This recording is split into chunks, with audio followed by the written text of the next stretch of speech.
welcome back to Good Morning Tobago on Tobago Updates. Viewers, for this segment, we'll be chatting with the political leader of the People's Empowerment Party, and that is none other than Mr. Phillip Edward Alexander. So good morning and welcome to you, Mr. Alexander. How are you doing this morning? Good morning. I'm doing well. Thank you. Thank you for having me. Good morning to all your viewers. All right, great. And now getting straight on into our conversation this morning, we're dealing with two topics, but the first one has to deal with crime and the fact that, our crime here in Trinidad and Tobago seems out of control, and it has been that way for a while. And it also seems as though the government has not been able to get it under control, or they are struggling to get it under control. What is your perspective on this? I think that is a narrative that the government is floating. I believe that the crime in Trinidad and Tobago is being used as a distraction. All of the crime is being lumped together. If you take gang violence that's funded by the state, if you take the gang warfare that is funded by the taxpayers' treasury dollars, take that out of crime, we really have no crime at all. Crimes of passion, family crimes like what took place in Valsane, those things are entertainment crime, if you want to say that. They could use that as a narrative, but the actual crime and the house break-ins and those things is what people need to be concerned about. The violence of the murders that are all linked to the gang culture, the government could stop that if they wanted. The government could secure the borders if they wanted. The government could pick up all the guns that are in the country if they wanted. I think this crime is being used as a distraction so that they could continue to steal money. I mean, and as you mentioned that, I mean, we are dealing with this issue right now in this space about the property tax. So on one hand, we're having our citizens dealing with crime, but now we're kind of forced to even consider what's happening with this property tax, and even trying to address, when we have the evaluations being sent to us and so on. How do you juxtapose the property tax against what's happening with the crime in the country? But actually, there's a proper link to both of them. And what's going on with the property tax is another ruse being hoodwinked the people of Trinidad and Tobago. Trinidad has no shortage of money. Trinidad's money is tied up in all types of mechanisms that the government benefits from. And I'm saying to Trinidad and Tobago this morning, the government needs to address what's going on with HDC. Just before you came to me, you were talking about a $178 million project that is going on in Cora. That's going to mushroom to $500 million before it's done. And people desperate for houses, so they will put up with anything to get a house. But what's going on in Trinidad and Tobago is we have tens of billions of dollars trapped in HDC. HDC has thousands of real estate properties that are now operating as a mortgage finance bank. And I don't know if that is in the remit of the HDC, and I would like the lawyers in Trinidad and Tobago to investigate that. But more importantly, right now, if the government of Trinidad and Tobago was serious about properly funding and operating the economy, they would value all the HDC properties and sell them to the people living in them. That valuation exercise would expose to the people of Trinidad and Tobago the actual sum of taxpayers' dollars that was taken and used to buy votes. Because make no mistake, this HDC is an actual hostage situation. These people are held hostage for their votes, and taxpayers are paying for that situation. None of this should be allowed to continue. So today, I am saying to Trinidad and Tobago, we are going to be having a press conference calling on the government of Trinidad and Tobago to take taxpayers' dollars out of HDC. And the fastest way to do that is to get the billions of dollars of taxpayers' funds that are in the banks. Every time the banks celebrate their billions, as taxpayers' funds too. Taxpayers paying for everything. So let's value the HDC houses and sell them to the people who are living in the houses. Give them a reduced price. Give the banks, the commercial banks, an incentive to provide mortgages so as to free up those billions of dollars back into the economy. That's where our money is. A lot of our money is tied up there in HTC and UDCOT. And we need to shut down those special purpose companies. Right now, today, the government needs to press pause on everything UDCOT is doing. And let us get this economy balanced and right sized.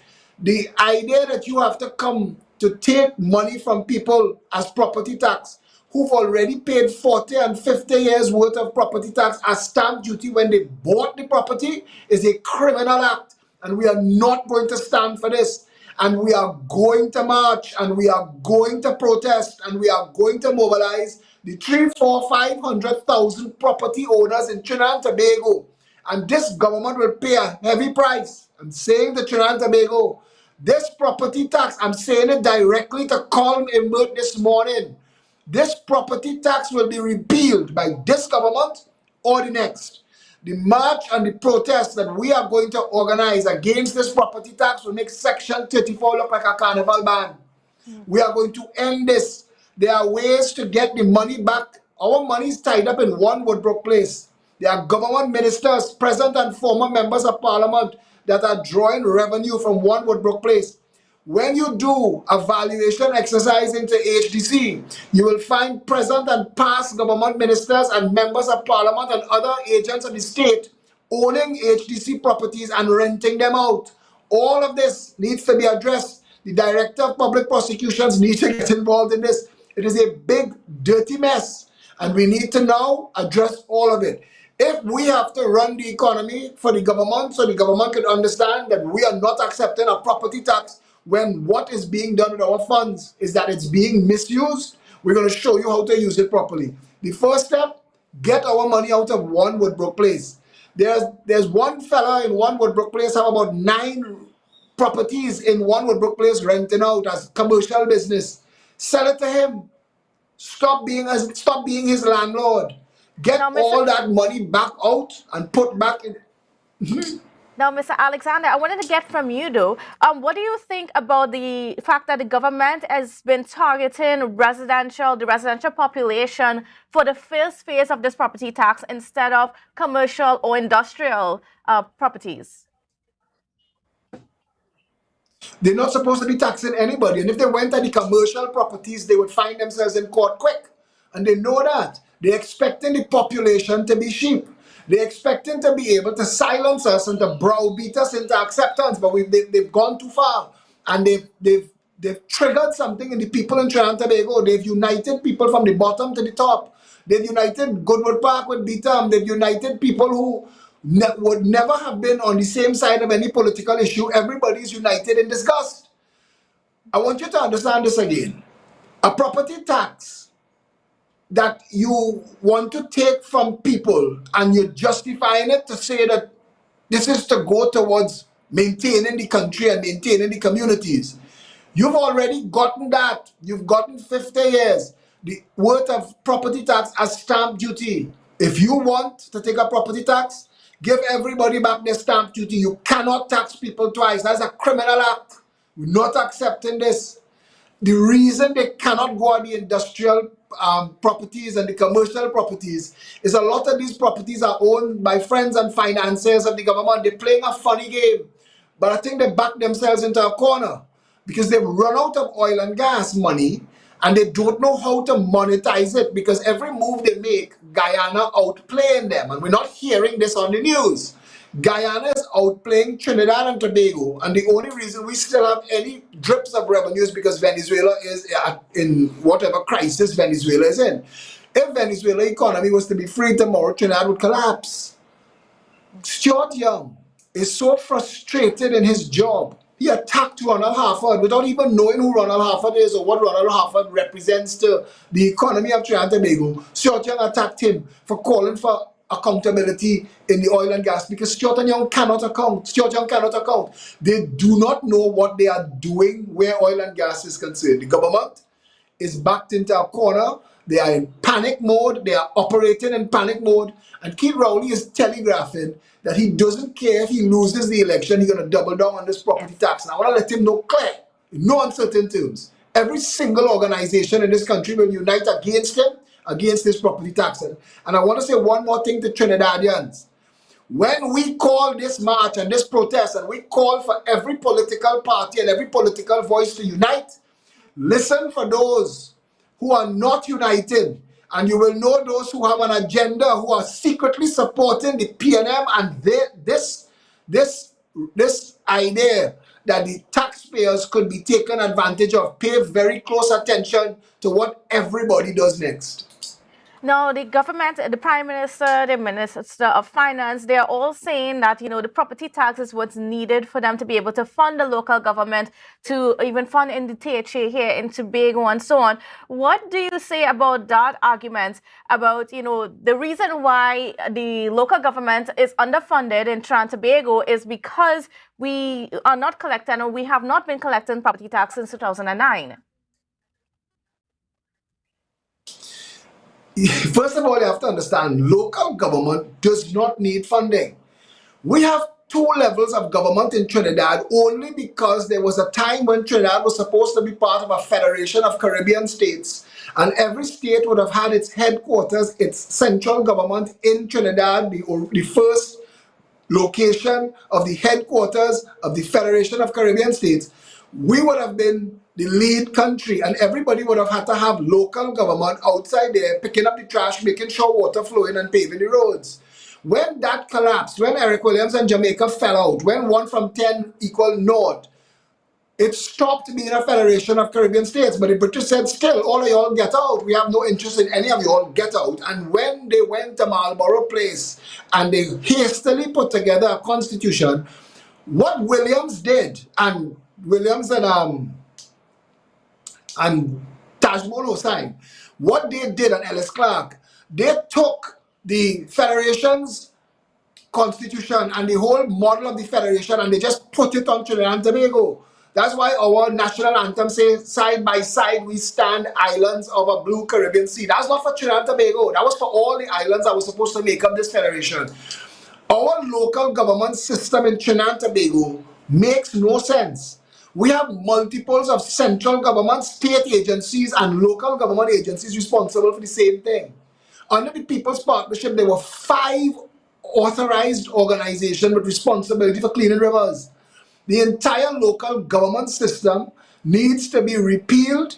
The country needs a proper central government and a management system for our 41 states. Our constituencies could be operated as mini states, and you could put people inside of there, supervisors for public works, public utilities, security, education, and healthcare. Those are the important things to people that local government is supposed to take care of. You don't need a whole local government system, and it does not need funding. It's just another way for them to thief.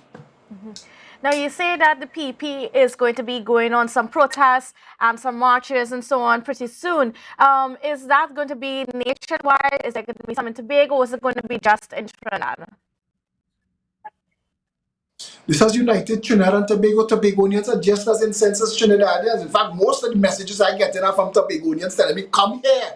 We want you on the ground here. Because I know they want me to provoke Farley and Duke and all of them who talking big in Tobago, because they know that when Phillip Alexander touched down, the whole place gonna shell down. So we coming Tobago. We are working as a united nation, Trinidad and Tobago and all the little houses down on Gaspery Island. Everybody that have a house in this country, you are being done wrong. The government is trying to rob you. This is an assault. This is what my father used to call robbery with violence. We are going to stop this property tax. This property tax is an assault on decency, and it is what pulled me out of political retirement. I came to stand in support of Kamla Prasad Bisesa because she is the only politician saying repeal the tax. People want to go back in time and say, well, she could have repealed it when she was there. Yes, okay, but the past is behind us. Plenty of things could have been done in the past. Let's deal with the present and the future. She's on record. She's very clear. She is stating repeal the property tax. The UNC accounts for the largest single grouping of voters in the country. We are going to work with them and ensure that this property tax is repealed by this government or the next. And I want to tell you something here. When you see we put boots on the ground, you will see Imbert and Rowley run back into that parliament and say, oh gosh, we was only joking. All they know we wasn't serious. We gotta make them understand we're not sheep. The tail not going to wag the dog. The property tax is a dead man walking. We want it ended. And that is where we are today. A line has been drawn in the sand. Keith Rowley needs to convene his cabinet and decide if what he wants is to be at war with the people of Trinidad and Tobago over money. All right, well, and thank you so much, Mr. Philip Edward Alexander, for being on with us and for giving us your perspective a little bit on crime and a little bit on the property tax. I know we have a whole lot more to talk, and we are certainly looking forward to seeing you here on the ground in Tobago as you continue the campaign against the property tax.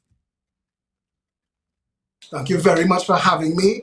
I want to apologize to the people for the late start. We had some technical difficulties, but it's always a joy to be on this show with you all. I look forward to more conversations. Our team will be in touch with you when we announce the press conference to feed you our live from there. And yeah, I look forward to being in studio with you when I'm in Tobago. Have a great day. Thank you. You have a great day too. And viewers, don't go anywhere. We'll be back right after this break.